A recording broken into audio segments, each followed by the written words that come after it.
there's a meeting, and it tells you that at the meeting is where I'm going, where the meeting is going.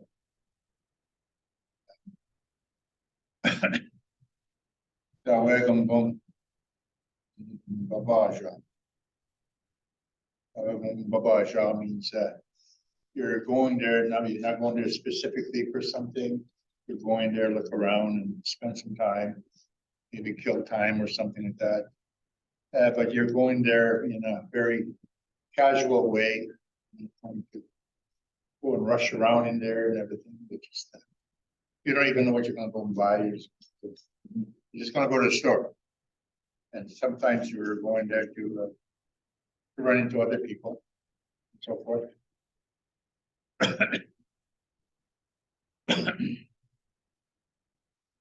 So I guess I'll go through the getting used to say some of the words so that you may learn to be able to say those things.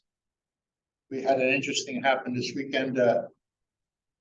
Weekend, we had what they call a language nest, and the young people that were attending it. By the third day, they were saying, "My face is sore. Why is my face sore?" They had been moving their face and lips in a different way, saying some of the words, and so forth. Some of them were a little advanced. The method of learning, training your brain to recognize, training your brain to recognize words, training your brain to be able to connect words and everything. And one of the young people was saying there was something that was said meaning long, and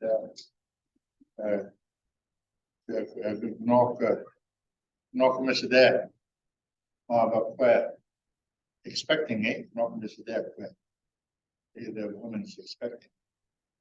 And one of the young people said, "Oh, is that something like an onji?" Okay, which is a long, big fish. Pike's got long, big one. And so what is up until this time around, what is actually theory and what we're doing is actually becoming actualized by some of the people in recognizing some of the words and being able to understand how to connect words. When you know one word, you can connect it to something else as you hear other words being spoken. You begin to put your own language together, which is really neat because I'm not too very ambitious, so I try to take shortcuts. If I'd have been born a little earlier, I probably would have invented the wheel, something like that. So I don't have to walk anymore. But that's basically what happened. Like when I was asked to present language to my First Nation and also to my wife's First Nation, I agreed I would. But then I realized to be able to speak the language and teach the language, I'd have to learn how to be able to present the language so that at least some people would be able to understand it afterwards. Because there have been a lot of language teachers, and they've been around for about 37 years, and there's very few speakers. So that was my dilemma that I was hoping wouldn't happen to me. So this is where we are. Any comments or questions or concerns on what I've said? Maybe we've said it.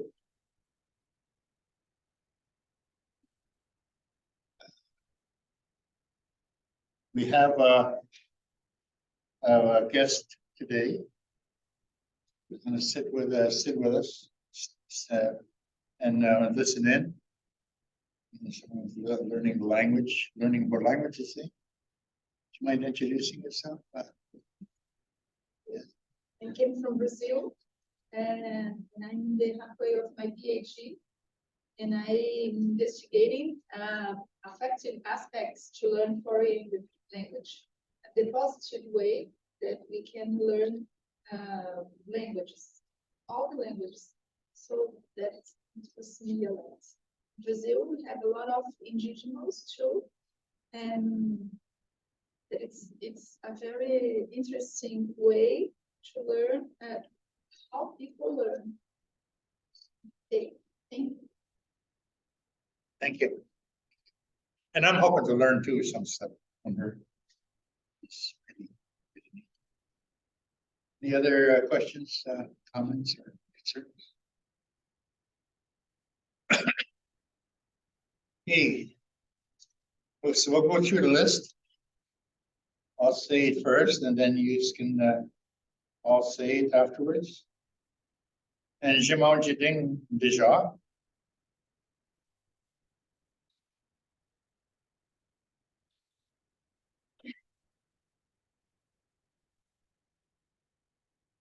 Say one more time. Endizhi Maawnjiding, ndizhaa.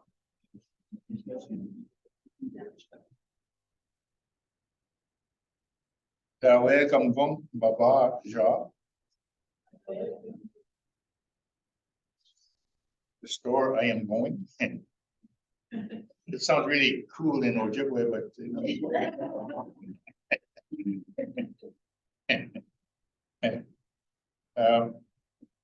Biinhskawaagan, Nwii, ndawzin.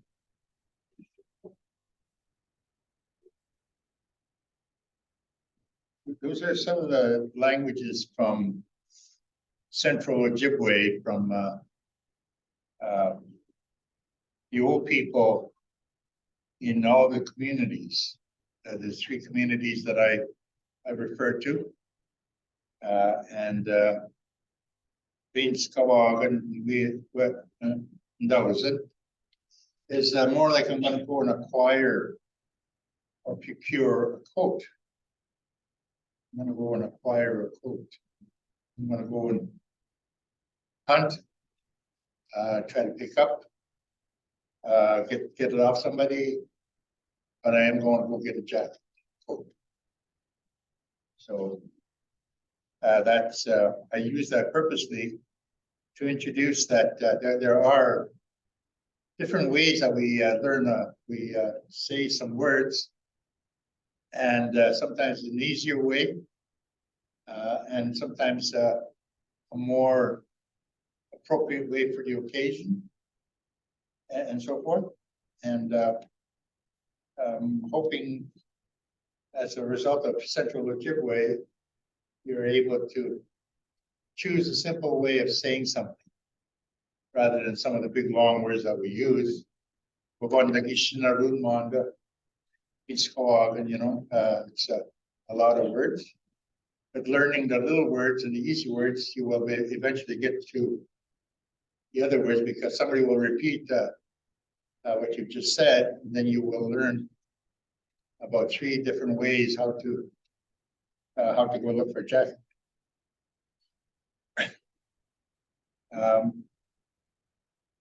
Daaweh bbaa zhaa. Say it, please.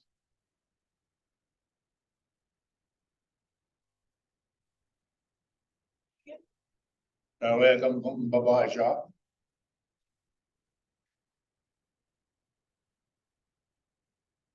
Biinhskawaagan, ndawzin.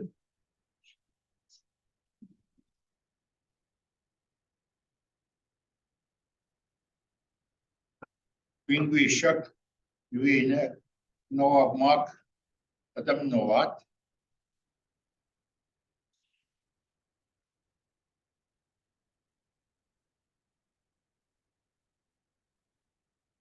It's a hard word. It's one of those nasal words. Gwiinhgwiishag, waabmaag, adamnowot.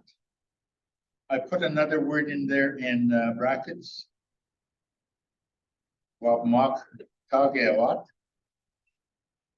Taagewot is an easy word there. You're going there to play against the team. Gwiinhgwiishag is the Anishinaabe way of saying Blue Jays. Gwiinhgwiishag. That was the name of my great uncle, who was a pipe, shaking tent carrier. It's a very interesting story about my great uncles. One was a really famous baseball player at that time. My grandma used to say when he threw a ball pitching, it was like a gun going off. And I thought, wow. When I was a little guy, I used to say, oh, hey. Because what I heard was he shot the ball as fast as a bullet. That's what I heard. People must have laughed at me because they exaggerated so much. Bbaa wenhjige. Bbaa wenhjige.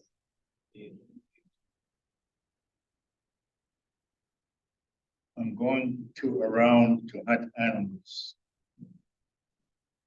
Bbaa. Means you're not going straight to a destination, but you're going in the bush and you're going to be just walking around and hoping you don't get lost. And so forth. I say that because I get lost once I get out of sight of a highway or something. They say Indians don't get lost. I don't know. Somebody was, really didn't think about me at the time. Wenhjige is like we got this thing backwards. What happened is I write down my things, and my wife comes out and puts it on the typewriter and everything. So here, Nwii wenhjige is done twice. The first one is I'm going to around to hunt animals. The second one is Nwii wenhjige is I'm going to go over there to go hunting. But she said a job, so she must have been thinking about me coming to work or something. Giiwednonhg nwiij kiwenh. Giiwednonhg nwiij kiwenh.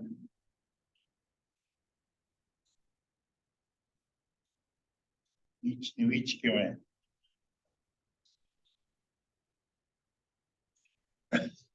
There's an interesting footnote to this part of the language, because some of our words are very old. Some of our meanings are very exact. Nwiij kiwenh means friend. A language, nwiij kiwenh. It originally comes from the sentence nwiij, because the old people, our ancient ones, say that when we walk with someone for a while on this world, we are escorting them and helping them be closer to their destination. And from the time we arrive on this world, from the time we're born, we are starting our journey back home. And so anybody that joins us on that walk, we call them nwiij. I think I mentioned it in the last class I had, in a way that I could relate to it in the language. When I used to go stop and play on my way home from school, I used to stay too long sometimes, and I'd get into trouble. I'd be late for getting home. So I'd ask one of my friends to come home with me, so that I wouldn't get heck when I got home. Anybody else ever do that besides me? Yeah, you didn't get the red willow. Yes. Friend walk home with you. You didn't get to the red willow part. If you were really late and you were by yourself, you got to enjoy the red willow part, where where you had to cut a red willow. And yeah, what's that? As thick as your thumb. As thick as your thumb. Same parents? Yeah, thick as your thumb. And so we borrowed that saying, nwiij, someone that I'm going home with, so that I won't get into too much trouble. And it today is it's very honorable to be able to call somebody nwiij, because it is someone that shares part of your journey on the way back home. So I tried to explain some of these words in that way so that you'll be able to start to understand the picture you're looking at as you're saying the word, so that you won't forget the word. And that's a way that I'm trying to get to the part where you see the picture, and in speaking the language, you are describing the picture you're looking at. That way, the picture stays. If I'm able to make you laugh, and if I'm able to make the story funny, it's easier for you to hang on to the memory of the picture. Because that's how I learned how to speak Finn. They told me it in a very comical way. They said, "Menakoti and nbwaacha." And I would say, "Okay, well, go home time, you know." I was able to understand it very well. And within about 3 days, I'd never forgotten that phrase. I mean, you know, menakoti and nbwaacha. Yeah. What? Like Dios. Yeah, like Dios.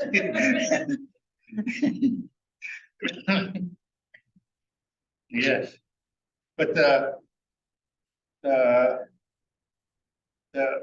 the humor that goes along with the teaching is so much easier because the picture stays with you a lot longer.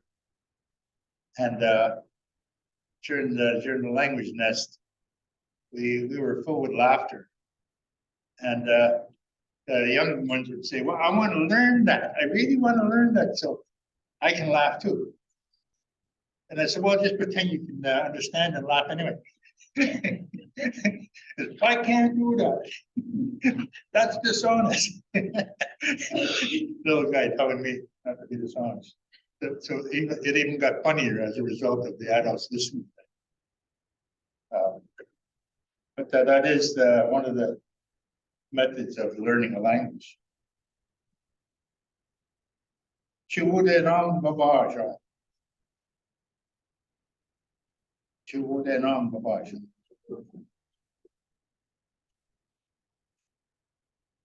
In Wiki, they say, "I'm going to Toronto."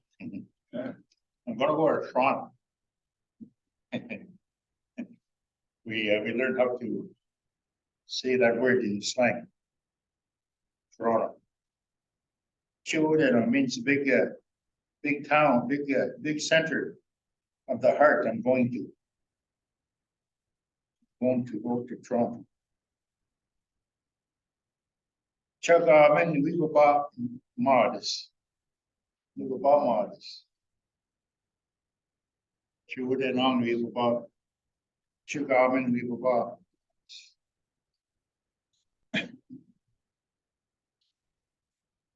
Agaaming means I'm going overseas. I'm going across the sea to go and be. Maadis means to be. I'm be here now, and over there I'll be over there. Some of the words that we use, they're general, so that people just, the important information is I'm going overseas. The destination after you get there is not that important. It's the fact that you're going for a trip across the ocean.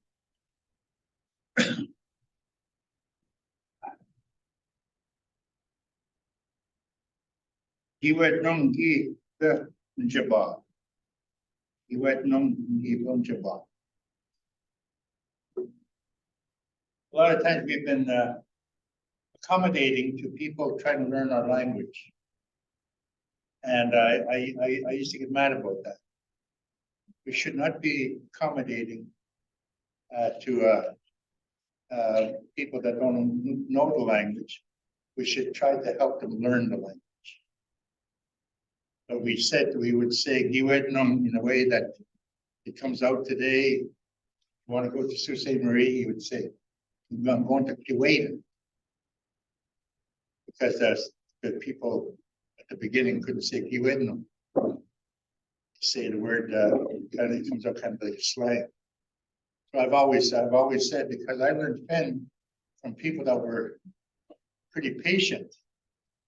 I learned how to be able to try to be responsible, to try to teach people a new language, to have that patience. It's almost like tying the little guy's shoelaces up all the time because they don't have the patience to wait. This way, I knew that if I was going to shorten my responsibility, I would have to teach that little guy to tie that shoelace so I wouldn't have to do them. And because I didn't know that before, I ended up trying to look for boots without laces. There's always a method to my madness. Any comments so far? Any concerns?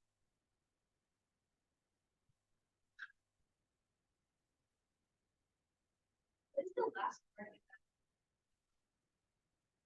Pardon? The last part in the Onji comes from Onji. It means where the area they're from. It's almost like when I say where I'm from. When I introduce myself in ceremony, I'll usually say Daaweh, Atikameksheng. I try to say it in a simple way, and so forth, to I guess to help people that are having a hard time being able to introduce themselves. I'll try to say in this way because somebody will ask me, what that mean? I say, well, I'm from the Atikameksheng, I'm from the First Nation, Mountain. When I say onji, it helps them to be able to stop being afraid of making mistakes when they're introducing themselves and so forth. Being a language teacher, I guess I tried to unconsciously help people to be able to say things a lot faster. Because once you start saying little words, it's not long before you start adding, connecting words that you know, and being able to, I guess that's why they call it you acquire a language. You don't learn a language. You get a few words, and then you start connecting yourself. Your brain works like that because your brain is so unique that it'll even make a space for that new language, a neural path and everything in your head. And it literally, it's like you emptying out a storage space. You want to get some meal, you make up clear an area where you're going to keep the new stuff that's coming in. My grandpa used to always say, the more you get rid of all your junk, the creator is going to look and say, oh, geez, he needs more stuff. So you clear out you don't carry, you don't store junk and you don't collect junk. And that's why, like, I'd say, gee, I need new toys. I'm going to throw all my stuff out. clean out the toy shed because I want new toys. It actually works, Oh, that little guy got nothing to play with. Let's get him some. I guess we could say that one more time with a little bit more participation, please. Endizhi Maawnjiding, ndizhaa.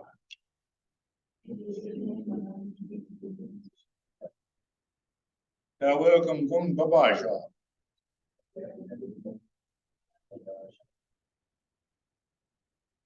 Biinhskawaagan Nwii ndawzin.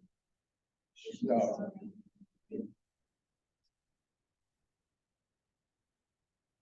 Gwiinhgwiishag, waabmaag, taagewot.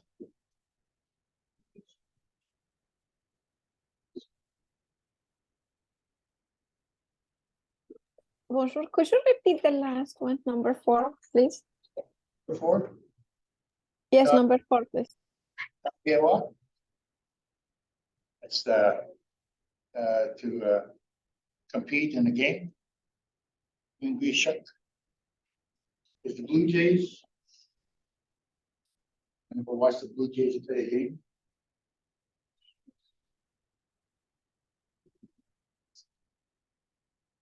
bbaa and wenhjige.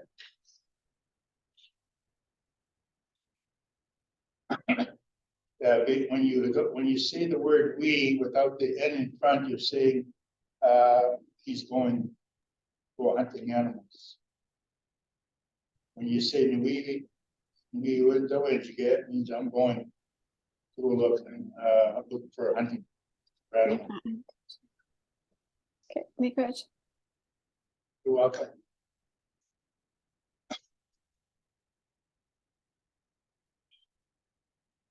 Giiwednonhg, kiwenh.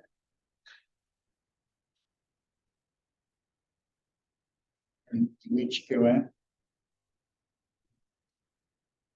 oodenaang, bbaa, zhaa.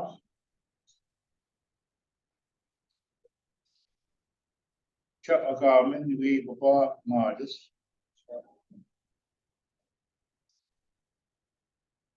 Giiwednonhg, ngii, zhaa.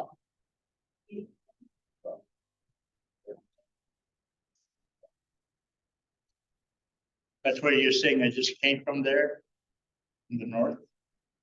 If you say Giiwednonhg ndawzin means that's where you're from. Any questions, comments, concerns?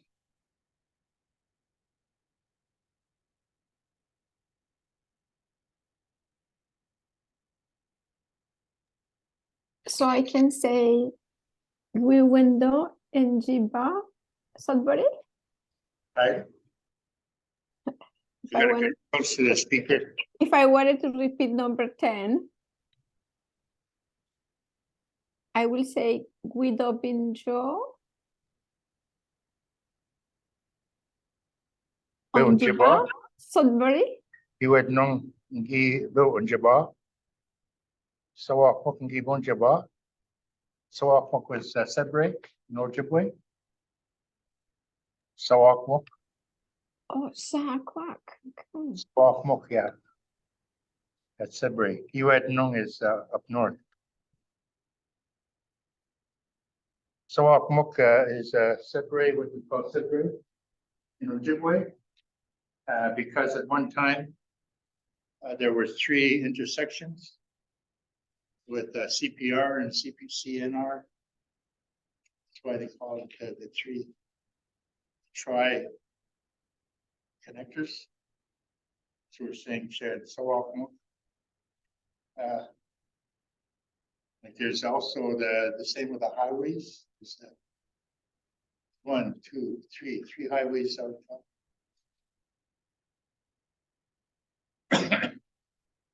Did that help a little bit?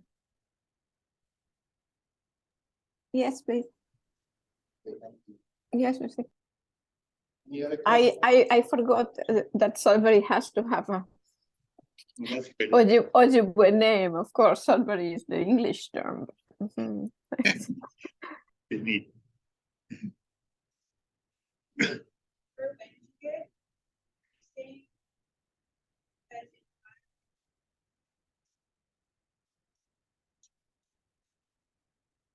My wife changed that. Yeah, she made a mistake. Oh, yeah. So I'm going to look for animals. Yeah. Yeah, this one here, I'm going, and the first one is he's going. We were born to Wenhjige. I guess there's a reason for that.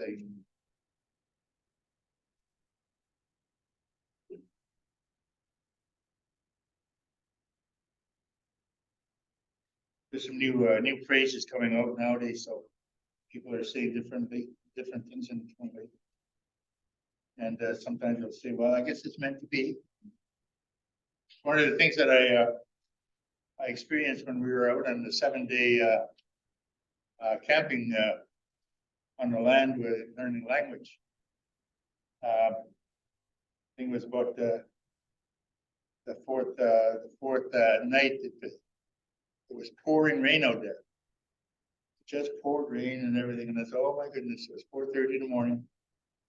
And oh my God, I think they probably loading up their cars and gonna track out of here pretty fast.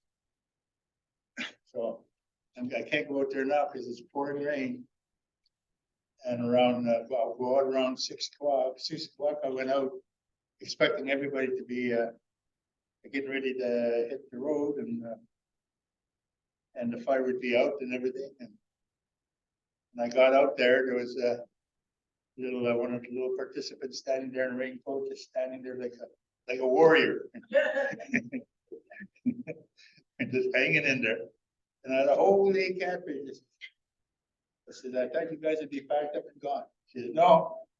And I said, holy man, you're doing a good job. And she said, well, no, I had to make sure that I didn't let this fire go out because those girls in there, boy,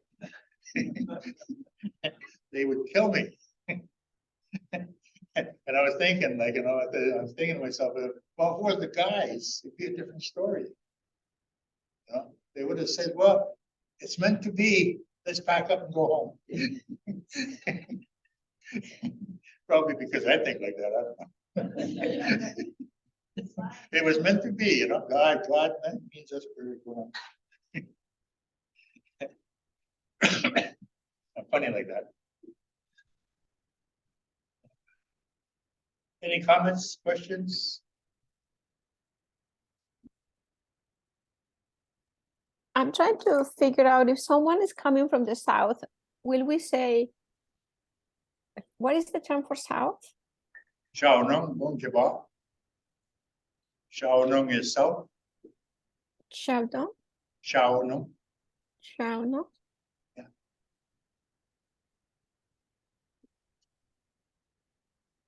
So I will say Giiwednonhg, onji. Yeah. Giiwednonhg, ngii. If you were coming from there on a trip, you'd say Giiwednonhg and ngii. If you were coming from there, if you lived out there, you'd say Giiwednonhg ndawzin. Okay, very good. Good question. Yeah.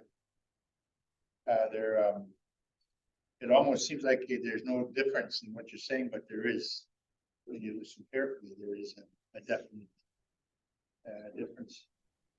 Yes, I believe you. Lorney, Thank you. Lorney. Yeah. At Christmas time, we were talking about going around hanging things from trees, and I think it was wenhjige. Is that related to wenhjige? Yes. Okay.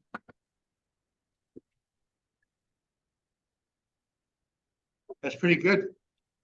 As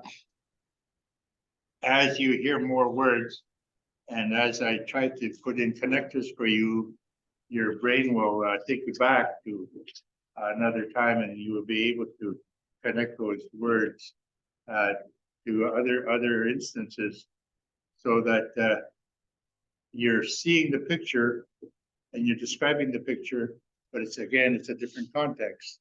But you have just learned a new connector, and you've learned you're starting to understand how to acquire a language on your own.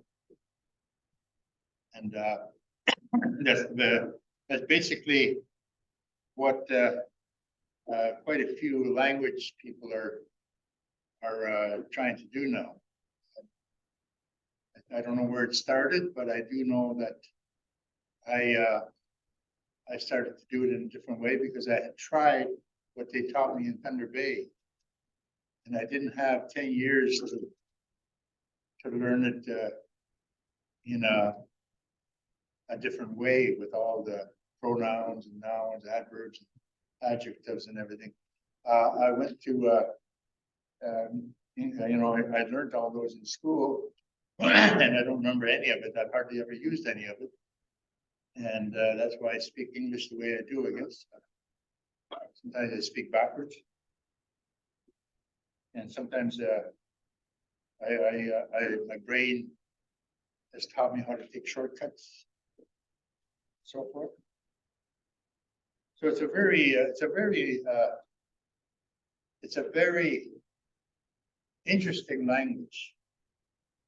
It's a very interesting to happen in your mind. It's saved my life a couple of times. Being able to think in one language and speak in another language is really ideal, because especially if you're caught up in something and you know, you think of, well, I'm going to have to say things this way because it's people will be more comfortable with this way. Right now, there's a couple of things happening down south at some of the jails. And I had a phone call today on what would I do in a situation like that. And the person was the superintendent of the jail. And he says, what are we going to do, Lorney? And I said, well, what do you mean we? Very wrong thing to say at the time, when a person's in a panic or don't know what's going to happen and everything. And I'm saying, what do you mean we? Like he's a non-native person, eh? That's right. I'm native. I know what I do. Join the tribe, man. We're the right colors all of a sudden.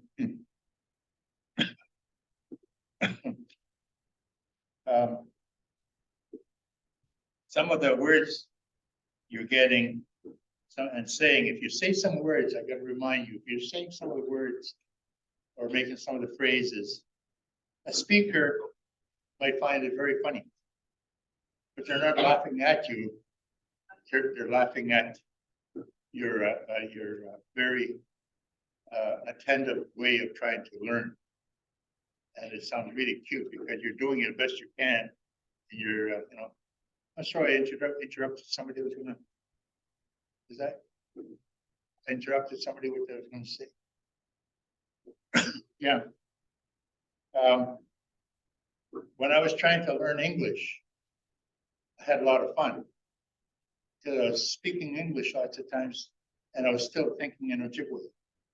Even today, I still speak English, but a lot of times I'm still thinking in Ojibwe.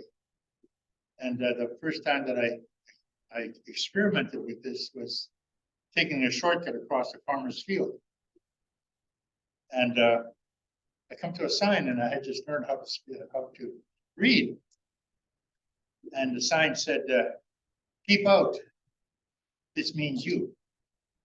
I'm taking a shortcut across this farmer's field. And it said, "Keep out. This means you." Look around. How did they know I was coming through here? Because the language is very personal. Each language, Ojibwe language is very personal, and so forth. It's literal. So that when somebody says, "Keep out," this means you. You only think it could be only you that they're talking to, because you're the one reading the sign. You don't separate yourself. You think that that message could be somebody else. You just automatically think, well, it's me. That's your brain kept it when your brain puts a picture out there, it really kind of puts you in a funny situation. It's the same thing in going to a mall. You go to the mall because you want to find a shoe store, a certain shoe store, so you look at the map. And where is that place, you know? And there's a sign that points, there's an arrow pointing at the spot on the map. And it said, "You are here." Holy smoke, you know? They got really good security here. They know who I am. And they know what I'm about to do. We'll try and find a place to buy shoes and everything. It's pretty scary when you read things like that.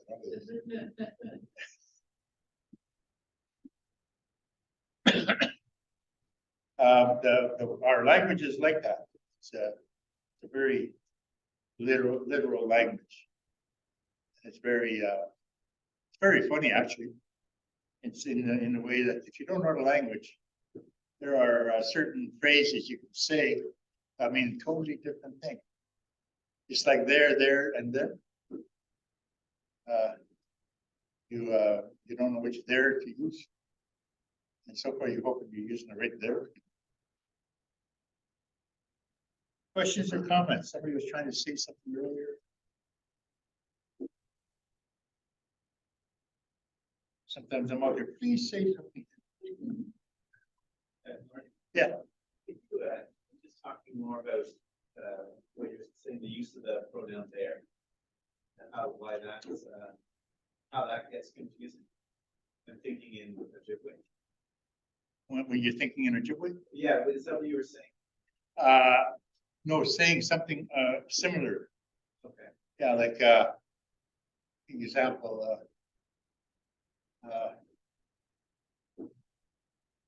There's a couple of words that, like say, ska and yodabot.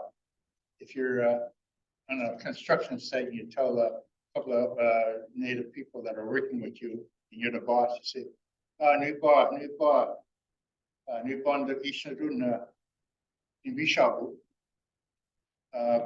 ska and piska. So you're saying, drain this water while I'm gone.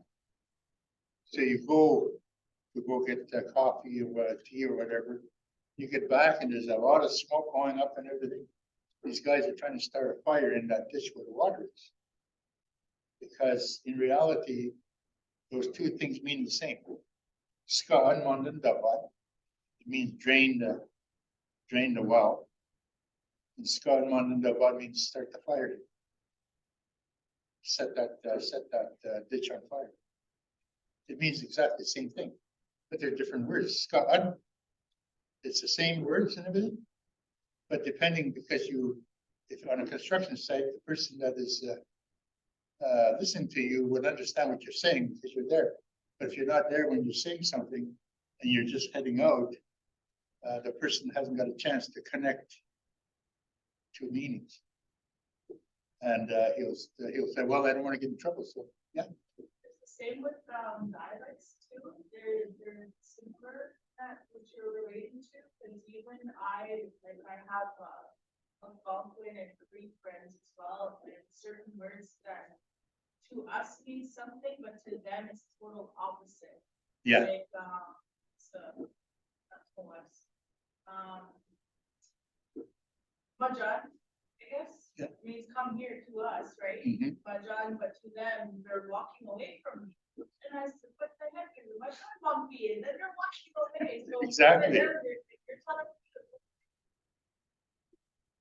Yeah. plus. Right? Oh, I wouldn't say that to the person. Yeah. To them, those total opposites. In a way, it's similar to what you're doing. Yeah. The words meaning the same thing, but to a different person, it's total opposite, or it's a different meaning. Exactly. Yeah. Yeah. It's a lot of it has to do with the dialect. You're right. Or singular people, like if you're talking to one person or two people or everybody,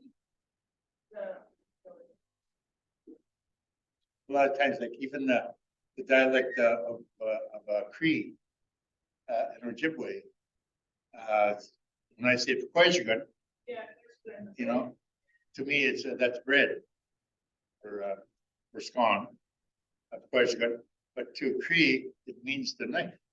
Yeah. And I say, "What can we do?" And the guy comes running with a knife. And whoa!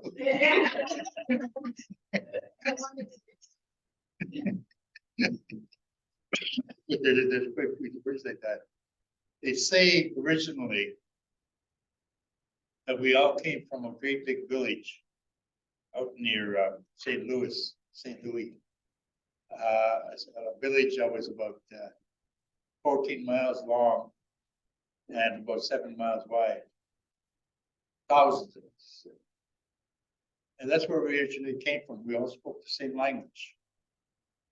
And then the drought came, and we were alive today, speaking the language.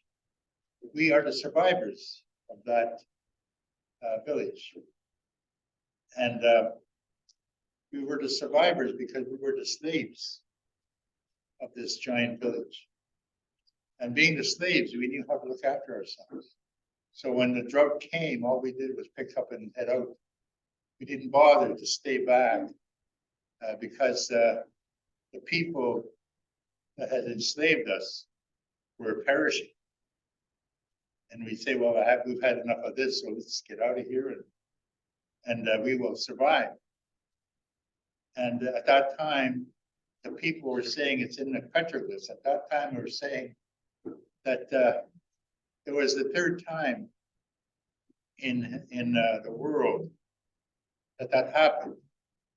The people of entitlement, the people with privilege, they perished, and the people that they enslaved were the ones that survived because they had learned how to hunt, how to look after everything, and so forth. The ones that had been looked after, they depended on the slaves to save them.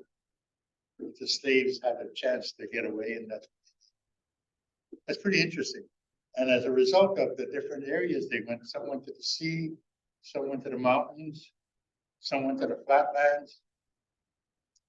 And as a result of the different geographical area they went to, with the different winds, echoes, and everything like that, the language started to change. Our language changed. Some of that happened to me basically just from going to public school and learning Finn. My language changed a little bit.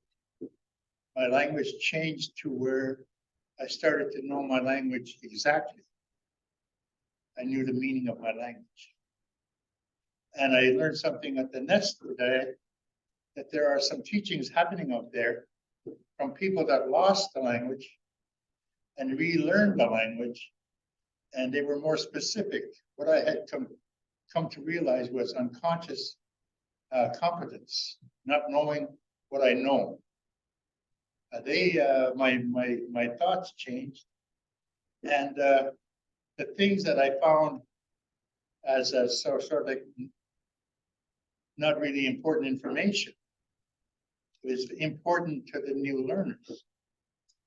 They are picking up language that is, to me, I don't have time to teach that.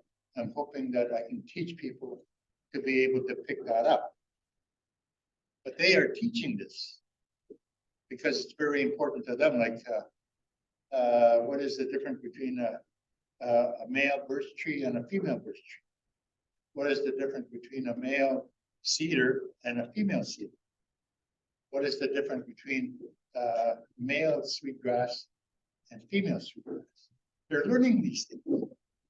And to me, you know, I know it so well, I just go and pick up pick cedar, I go pick sweetgrass, because I automatically, in my own way, know which one to pick. These people, they're teaching people. Well, this is what I know, and this is how we pick this, and this is what we do.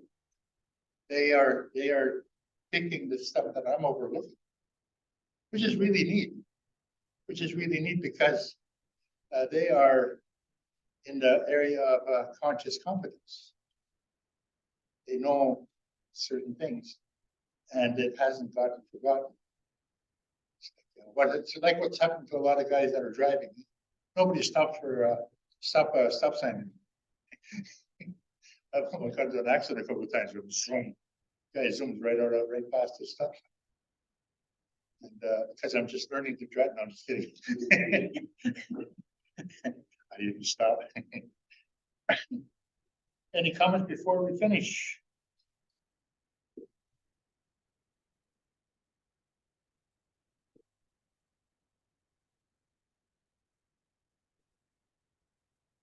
Okay, go, yes. I'm curious, when you plan for your classes, do you have anything like, do you have, sort of like an idea before you type this up? Like, okay, well, on Monday, I'm gonna work on our destination. The next time we're gonna learn about animals. Next time we're gonna, I think I mentioned that in the first class. Yeah. So I was just like sure on how you like to develop your language class, like where it would be easier for the people who never learned before, or to start off like kind of like learning small little things, and then that way then within a month they can incorporate those to like make their own sentences. You know, it's just because I find that it's a lot easier. Not saying how to run your class or anything, but No, but I think it's a very good suggestion. I'm just asking because yeah, like because I highlighted on my paper, I highlighted words that I already knew, and then like then I highlighted the English words to it. So like I knew what Biinhskawaagan was, so I highlighted both.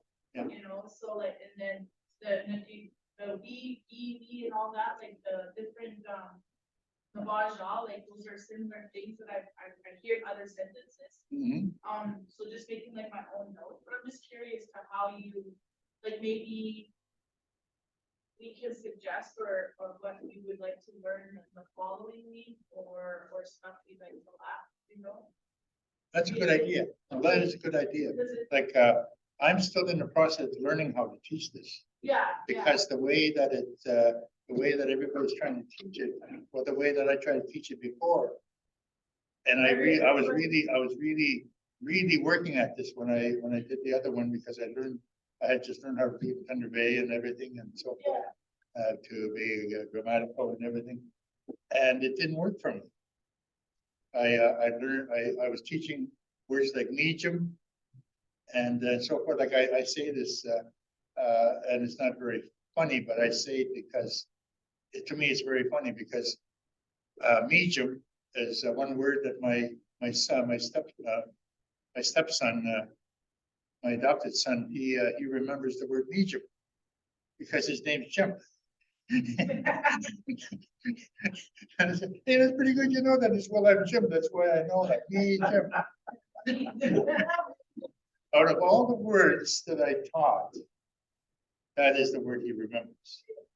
And by association, that's how he does it.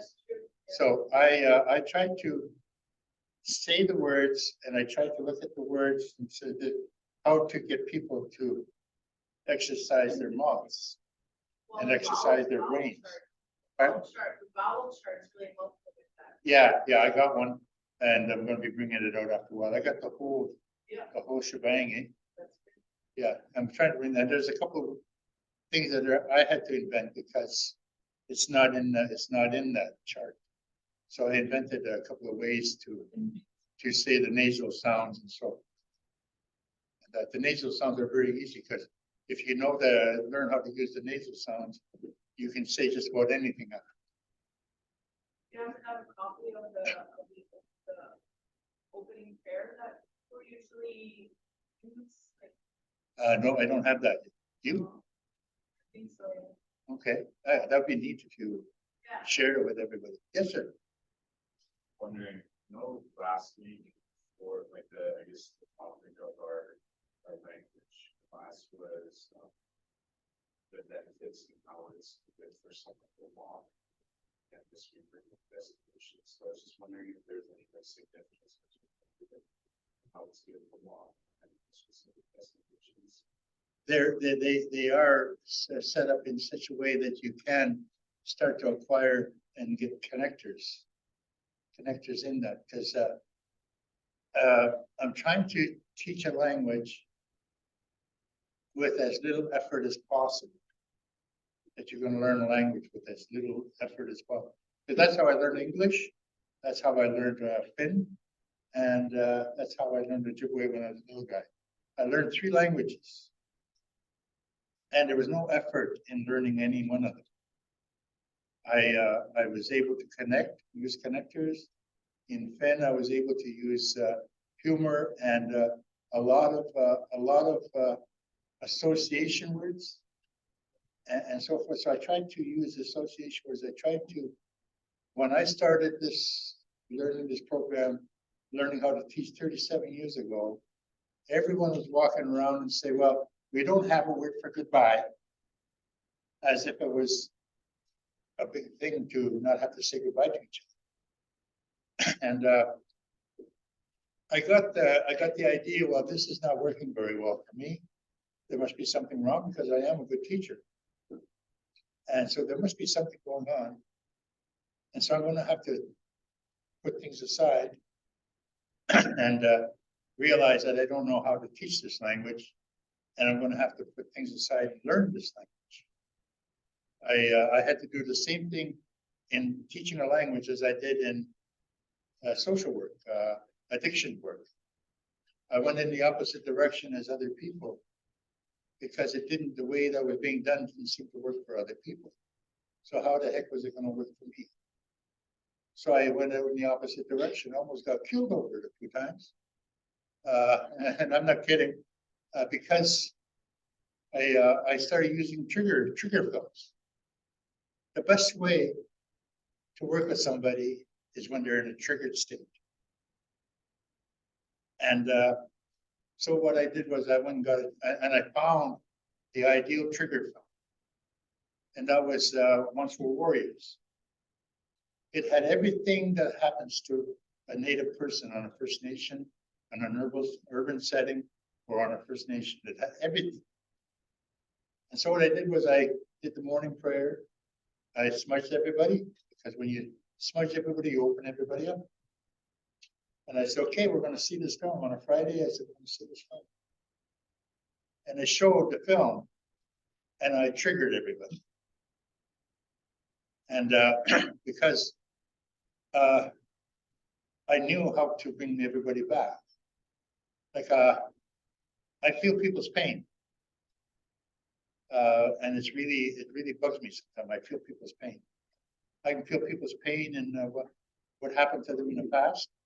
And if they're dwelling on it, I can feel that. And I can feel somebody when they're ashamed about certain things. And I can just feel it from about 10 feet away. And sometimes I read it wrong. Sometimes I think I've hurt the person. But they're actually, I brought them to the area where they're looking at what happened to them 15, 20 years ago. And I say, oh, gee, did I do that? That's really painful, you know? And that's how it used to be. But now, the last few years or so, I'm able to read certain things. So what happened to that thing is everybody was shocked. Because when somebody's going through trauma, you're supposed to treat them. You're supposed to treat them gently. You're supposed to go and hold them when they break down and cry. This is all the things that I was taught. And I was thinking, okay, if you're going to help somebody, you trigger them, and then you leave them alone while you watch them. And you show them how to get out of that area. And it's caused me, I almost lost my job that time. If it wasn't for a very, very learned man who was very educated in the Anishinaabe way, his name was Ron, and he was from that reserve. He was from the Republic. And he heard that they were going to fire me. And he told people, if you're going to fire that man, you are going to be firing the only person that ever knew how to work with adults. And so I was saved. But the same thing that happened there, I started my own group when I went to prison. And then when I went to treatment, you had to go through a screening test. You had to go in cold turkey. In prison, when I did the groups in prison, everybody could come as you are. The only thing was that social workers had to deal with this person, each person, to make sure this person didn't walk into a trap in disclosure. That's the only thing I looked. Make sure that they were going to be safe in my group. And I never looked at their history. I never looked at where they came from. I never looked at their charges. Zilch. Because they say that you're not supposed to judge a person that you're working with. And I said, well, that's bullshit. Because it doesn't matter how well you try, because I'm an Anishinaabe.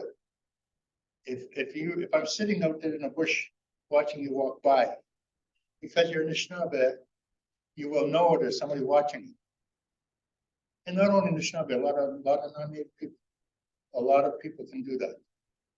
You walk out of a building where you can walk downtown in the street and you will turn around because somebody's watching you, and sure enough, somebody watching. So to be able to do all this, I changed the program and I brought the guys in. Some of them were high. They sobered up in my group inside of prison.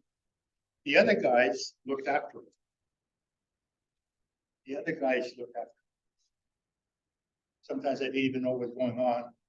The guys being looked after. The way that it was done in a non-confrontational way, to be able to recognize and to feel their pain, and so forth. That's what, again, they were going to fire me because you don't do that. You have to put a person through trash and everything to be able to go to group. You screen them up, you get them screened out, and then you put them into a square box. Program is made specifically the same way as if everybody had the same personality, same life experience, everything. That's how programs are put together. Each one of you guys are individuals. You each respond to your life experience in your own way. Thank God, because I sure hate to see a million people just like me.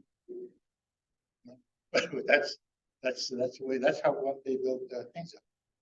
So this is how I'm trying to build up this program. People that share with me, could they help me? Yes, you certainly can. Because the first thing I did when I first got here, I said, well, where's the lesson plans? No, you're going to do things the way you want to do them. Okay. Let's start with onji. So as I go along, someday I'll be like I've been called a master teacher by certain people who are very humble about that. Because I'm still making a lot of mistakes.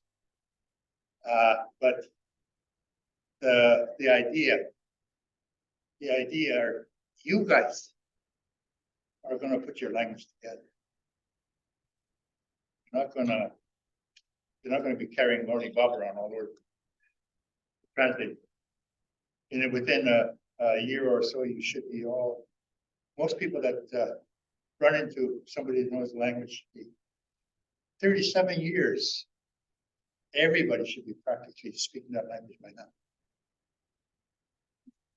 Just by association, just by people being all for speaking a language that comes straight from the heart. A language that doesn't use the word sincere, words I promise, the words thank you, in a proper way. People still say nwiij means thank you. Nwiij means so much more than that. Nwiij means he gives, we receive. Because most of us know how to give it. We love to give. But a lot of us have a hard time receiving. So when you're saying nwiij, you're saying, I know how to give, and I know how to receive. with the creator, that's what he does. Yeah, so that's basically how it started.